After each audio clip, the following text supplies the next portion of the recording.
هنعمل بقى النهاردة تورتية الفاكهة بطريقة بسيطة جدا، مش محتاجة أدوات كتير عشان خاطر تعملي تورتاية حلوة وتفرحي أولادك. عايزة أقول لكم طعمها حلو قوي وإن شاء الله تطلع معاكم جميلة إن شاء الله زي ما انتم شايفين كده. النهاردة حبيت إن أنا أوريكم شكل التسبيق، ولكن طريقة الاسبونج والكريمة هسيبها لكم إن شاء الله في صندوق الوصف. معايا بقى كده القاعدة بتاعة التورتاية دي مقاس 30 والتورتة نفسها مقاس 26. حطيت كده معلقة من الكريمة وبدأت إن أنا أحط عليها الكيكة معايا، وبدأت إن أنا أسقي الكيكة معايا شربات مخفف أو من ميه الكمبوت. لو انت عندك لو انت عندك كمبوت بدات ان احط عليها طبقه كده من الكريمه. مش حبيت تكون الطبقه كبيره قوي لان هحشيها كمان. حطيت لها بقى كمان من مانجا، وبدات ان احط تاني طبقه. زي ما قلت لك بعد كل طبقه تبداي ان انت تسقيها عشان تبقى معاكي التورتيه طريه كده وحلوه. حبيت اعمل طبقه بردك مختلفه شويه بتدي طعم حلو قوي. الميكس بين المانجا وبين مربى الحليب بتدي طعم حلو قوي.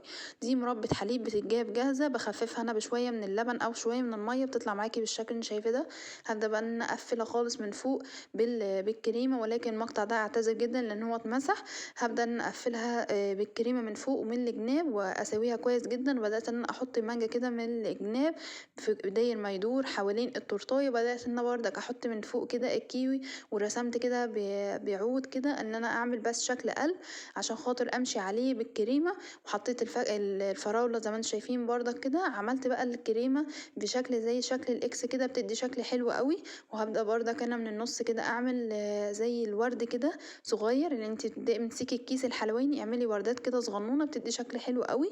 وبعد ما تخلصي معاكي التورتايه تبداي ان انت تلمعيها جل تلميع بيتجاب من عند العطار. وبدات كمان انا اعملها من تحت كده عشان تدي شكل حلو، ولو في اي حاجه تتدارى وتطلع معاكي بالشكل البسيط ده تحفه جدا.